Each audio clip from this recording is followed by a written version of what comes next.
Hindi cinema के शुरुआती सालों की एक बेहद शानदार और बोल्ड एक्ट्रेस। 1930 के दशक में शुरू हुआ लीला चिटनिस का करियर 80 के दशक के आखिरी सालों तक चला। बेहद खूबसूरत लीला चिटनिस ने फिल्मों में अभिनेत्री के तौर पर तो सफलता हासिल की ही थी, लेकिन मां के किरदारों में इन्होंने बॉलीवुड में अपना एक ऐसा मुकाम बनाया जिसे कभी भुलाया नहीं जा सकता। लीला चिटनिस का जन्म हुआ था 9 सितंबर 1909 को कर्नाटक में। इनके पिता अंग्रेजी के नामी प्रोफेसर थे। यूँ तो इनके पिता ब्राह्मण थे, लेकिन जाति प्रथा के वो इतने खिलाफ थे कि उन्होंने बाद में ब्रह्म समाज की सदस्यता ले ली।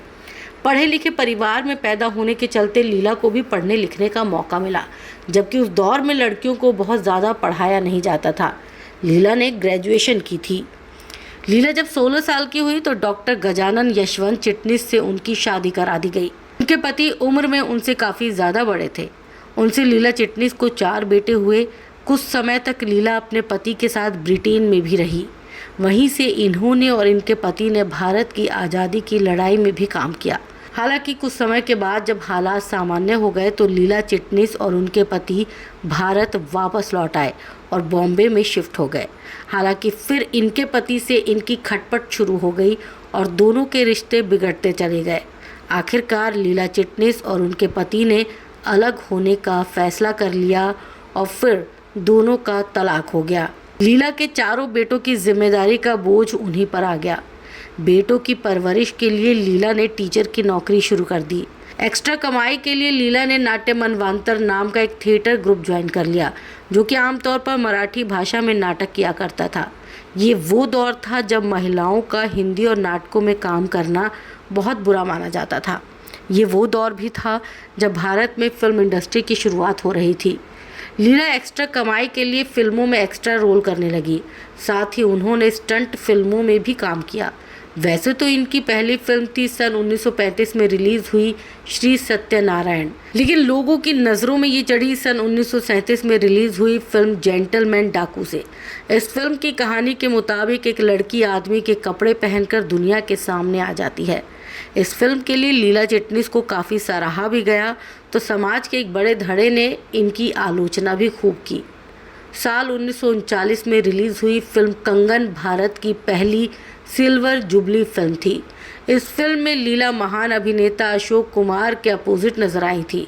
इस फिल्म से ही लीला चिटनिस को बॉम्बे टॉकीज़ की परमानेंट एक्ट्रेस बनने का मौका मिला और उन्होंने उस ज़माने की एक और खूबसूरत अभिनेत्री देविका रानी की जगह ली।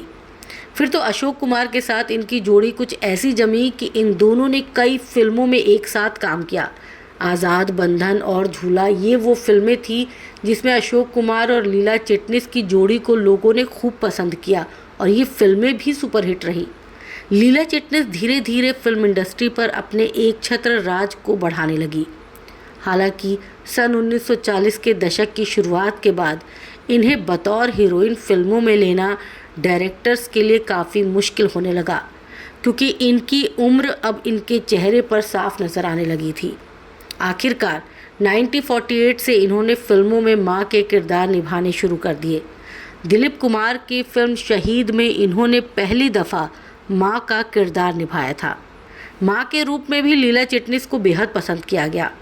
बस फिर क्या था, उसके बाद तो ये फिल्मों में परमानेंट मां के किरदारों में ही नज़र आने लगी। राज कपूर के फिल्म आवारा में भी इन्होंने उनकी मां का किरदार बड़ी खूबसूरती के साथ निभाया था। फिल्म गाइड में ये देवानंद की मां के किरदार में नज़र आई थी। इनका वो किरदार भी यादगार बन गया। अपने 50 साल लंबे करियर में लीला चिटनिस ने 350 से भी ज़्यादा फिल्मों में काम किया। 1980 में इनकी फिल्म आई थी बिन माँ के बच्चे। उसके बाद से ही इन्होंने फिल्मों में काम करना बंद कर दिया। हालांकि 7 सालों बाद यानी सन 1987 में लीला चिटनिस नजर आई थी फिल्म दिल तुझको दिया में। इस फिल्म में ये मिसेस सिन्हा बनी थी, जो कि फिल्म के हीरो कुमार गौरव की दादी थी। यही फिल्म लीला चिटनिस के करियर की भी आखिरी फिल्म थी। इसके बाद लीला चिटनिस ने फिल्मों को पूरी तरह से अलविदा कह दिया और अपने बड़े बेटे मानवेंद्र के साथ अमेरिका चली गई। वहीं पर 14 जुलाई सन 2003 को लीला चिटनिस ने इस दुनिया को भी अलविदा कह दिया।